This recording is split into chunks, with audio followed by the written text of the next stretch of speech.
We're here to unpack the wisdom of market veterans, really pull out the actionable strategies, and basically give you a shortcut to expertise. And today, yeah, we're diving into the mindset of a true professional speculator. This isn't about gambling or, getting famous. It's about consistency, almost boring, relentless consistency. We're pulling back the curtain on what it really takes to last, to achieve financial independence in the markets over the long haul.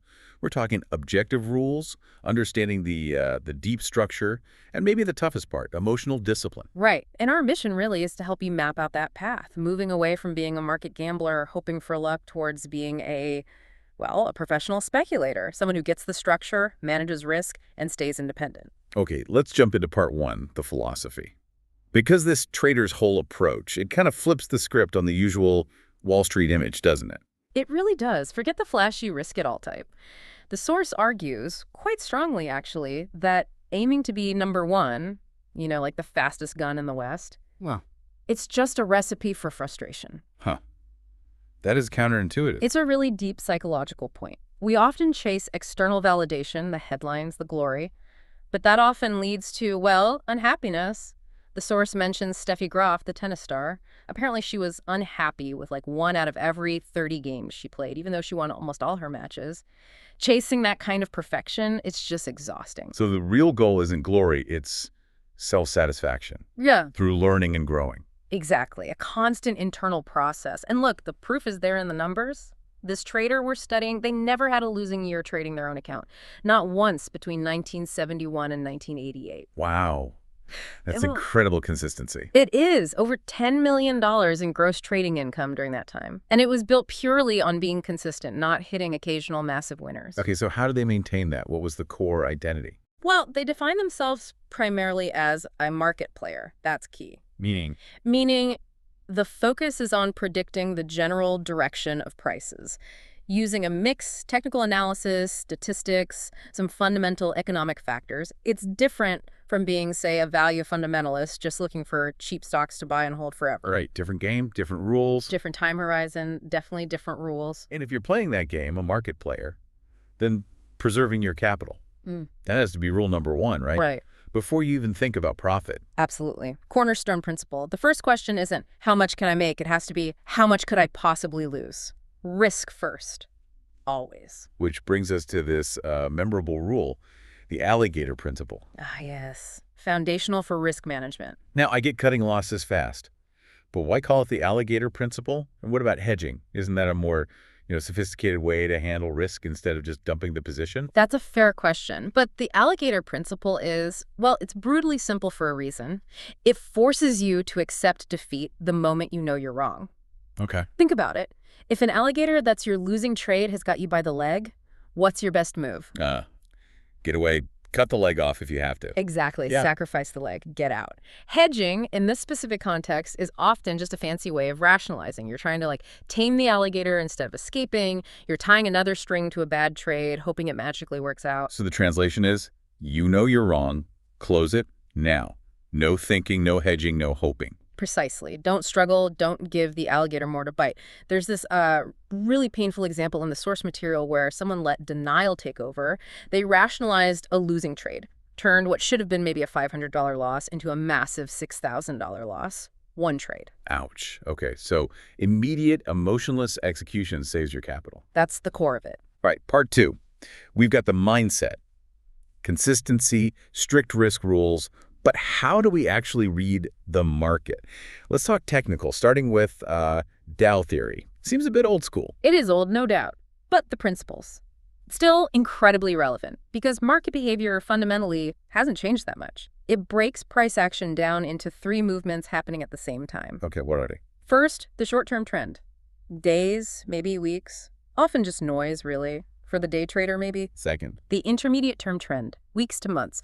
This is the sweet spot, the main focus for the kind of professional speculator we're talking about. And the third is the big one. The long-term or primary trend, months to years. This gives you the overall context, the big wave you're riding or trying to avoid. And look, this isn't just theory. It works because it reflects real economic cycles. How well does it work? The source notes that Dow Theory tactics actually captured about 74.5% of the price moves during business expansions and around 62% of the declines during recessions, looking at data from 1949 to 1985. That's pretty effective over a long period. And crucially, the stock market tended to anticipate the peaks and troughs of the actual business cycle, usually by about a month on average. Okay, so it's got predictive value. Now, how do you use it to spot when a trend is actually changing? The sources give two specific technical criteria. Let's start with the 1, 2, 3 criterion. Right. The 1, 2, 3. It's basically a checklist. Helps take the guesswork out. A trend change is only confirmed when all three things happen. Okay, number 1. 1. The existing trend line gets broken. Price cuts through it. 2. 2. Price tries to retest the previous high point in an uptrend or low point in a downtrend, but it fails. It doesn't make a new extreme. It stalls out. And 3. 3. Prices then break past the little dip that happened just before the failed retest in an uptrend or past the little rally in a downtrend. So break the line, fail the retest, break the other way, 3 steps. 3 steps. All 3 have to happen. Then you've got confirmation the trend has likely changed. Makes sense. Then there's the exception, the 2B criterion. You call it the B or not the 2B. Sounds dramatic. Yeah. It's a special case. It's tricky. This is when the price does actually poke through the previous high or low, just for a moment. A fake out. Exactly. It breaks through, maybe triggers some stops, and then bam, it reverses and fails quickly, usually within, say, 3 to 5 days for an intermediate trend. Why does that happen? Well, the thinking is it's often related to professional floor traders. They might push the price just enough to trigger all the stop-loss orders sitting right above that old high or below that old low. Taking out the stops. Precisely. They clear out the weak hands, grab the liquidity, and then the market snaps back. It's a classic head fake. You need to recognize it fast if you see it. Okay, clear technical signals there. Yeah. Let's zoom out now for part 3. The big picture. The ultimate market manipulator. The Fed. Right. We need to understand what drives those big primary trends. And often it boils down to the central bank and credit cycles. The source cites the Austrian economist Ludwig von Mises. Yes. His view was that booms and busts aren't accidents. They're the unavoidable outcome of trying to artificially lower interest rates through credit expansion, pumping money into the system. And that creates a kind of illusion. A dangerous illusion of wealth, yeah. Yeah. It causes a massive misallocation of resources. How so? Well, think about capital. There's real capital, factories, machines, raw materials, and then there's a parent capital, the money, the credit created by the central bank. When the bank floods the system with cheap credit, it looks like there's tons of capital available. So businesses start big projects. Exactly. Entrepreneurs start projects that seem profitable at those artificially low rates. But the real resources needed for all those projects, they haven't actually increased. So too much money chasing too few real goods. Precisely. It bids up the prices of the real stuff, labor, materials, and eventually, many of those projects become unsustainable. They're out of whack with reality. That leads to the inevitable bust, the correction. Can we walk through how that money gets created? The fractional reserve system? Oh, sure. Let's use the simple example from the source. New money. Imagine banks have to keep 10% in reserve. Okay. Now, the central bank decides to buy, say, $50 million worth of government bonds from the banks. It just creates that money digitally. Poof, $50 million appears. Injecting it into the system. Right. That $50 million lands in bank reserves. But since they only need to hold 10%, $5 million of that new amount, they can lend out the other $45 million. And that loan gets deposited somewhere else. And that bank keeps 10%, $4.5 million, and lends out the rest, $40.5 million, and so on and so on. That initial $50 million injection can trigger a chain reaction, potentially increasing the total money supply by $500 million in this 10% reserve scenario. Wow, that's a huge expansion from a relatively small initial action. It shows how fast apparent capital can grow, fueling that boom and setting up the eventual fall. Now, the Fed isn't just an economic machine, right? It's political. Does that make predicting its moves harder? Harder, yes, but also absolutely essential for a speculator looking at the bigger picture. You can't just look at charts. You have to anticipate policy. How do you even do that? You need to understand the tools they have. Taxes, government spending, deficit funding, and of course, the Fed's direct control over credit. But just as important, you need to understand the people involved. The personalities. The character, the intentions, the political leanings of the key players, the president, the Fed chair, the Treasury secretary. Their decisions drive policy. So, yeah, political vigilance is actually a crucial part of speculation. Okay, that adds another layer. Yeah. Let's shift to the final part 4, execution. Because the source is really clear on this. Knowing all this stuff, it's not enough. Not even close. Knowledge without execution is worthless in trading. You can have the best system, understand the Fed perfectly, but if you can't pull the trigger or if you pull it at the wrong time because of emotion, it's useless. The difference is the will to execute. That's what it boils down to. The will to actually do what you know you should do consistently. The biggest enemy is usually internal conflict. The source calls it the Spock syndrome. Ah, like Star Trek. Yeah, the idea that you can somehow completely separate logic and emotion, you can't. Trying to suppress emotion often makes it worse. That internal battle, that fear or greed wrestling with your plan, that's where execution breaks down. And the source says most mistakes come down to fear. But it makes a distinction, right, between a losing trade and an actual mistake. Yes, that's a really important distinction. Losing is part of the game.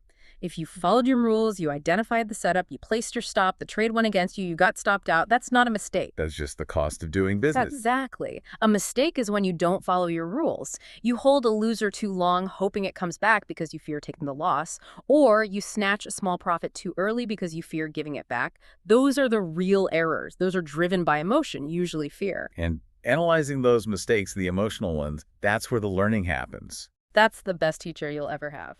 Okay, let's wrap with a couple of key rules from the source that directly target this execution discipline. First, never let a profit run into a loss. Pure discipline in action. Once a trade moves nicely in your favor, you have to protect it. You do that by raising your stop-loss order. To your entry price. Or even higher. Yeah, first to break even, then trailing it up to lock in profits as the trade moves further. This creates what's called a free position. Meaning you can't lose money on it anymore. Right. Your original risk is gone. The worst that can happen is you break even, but you still have all the potential upside if the trend continues. It takes the pressure off. Makes sense. And the second rule, maybe even harder sometimes, follow the trend, not your friend. Oh yeah. Tips. They're so tempting, especially when things feel uncertain. But the source is blunt. 999 times out of 1,000, a tip is just someone else's opinion, maybe even their wishful thinking. It's rarely based on solid analysis. There's a story about this, the take under. Yeah, the take under. Classic. A friend calls the trader all excited, whispering this hot tip, buy this stock, it's gonna get taken over. Okay. That sounds good so far. But the trader actually looked at the numbers, the supposed takeover price, the price the friend was raving about. It was lower than where the stock was currently trading. Oh. So the hot tip was basically advice to buy something that was about to fall. Exactly. A take under, not a takeover. It just highlights the danger. You have to trust your own analysis, your own rules, or just stay out. Great examples. Okay, let's try and synthesize this deep dive. The formula seems to be consistency over fame, absolute risk control, the Alligator Principle, objective ways to read trends like the 1, 2, 3, and 2B, and keeping a close eye on the Fed. That covers the external and internal knowledge, yes, but there's one last little piece of wisdom in the source, kind of a final warning. It's called the secret of the Gamboni. The Gamboni. What's that? It was apparently this high-stakes backroom card game played by pros. And the dangerous thing about Gamboni was that sometimes, mid-game, the rules could just change instantly, without warning. Whoa. Okay, that's brutal. How does that relate to trading? Well, thankfully, the market's rules don't usually change quite that fast or arbitrarily, but your internal rules, your discipline, your commitment, your emotional state, those can change in a heartbeat. Ah, I see. Your personal rules aren't fixed. Exactly. You can have the perfect plan, but if suddenly fear takes over or greed or you get a hot tip you can't resist, you just change the rules on yourself mid-game. You've pulled a Gamboni on your own strategy. So the final challenge isn't just learning the rules, it's sticking to them. The final question for you, the listener, is this. What's your hidden Gamboni rule? What personal belief or fear or habit sneaks in and contradicts your trading plan, messing up your consistency? Finding that internal conflict, that personal Gamboni rule that makes you break your own discipline, that's maybe the final frontier to cross for real lasting success. That's the ultimate execution challenge.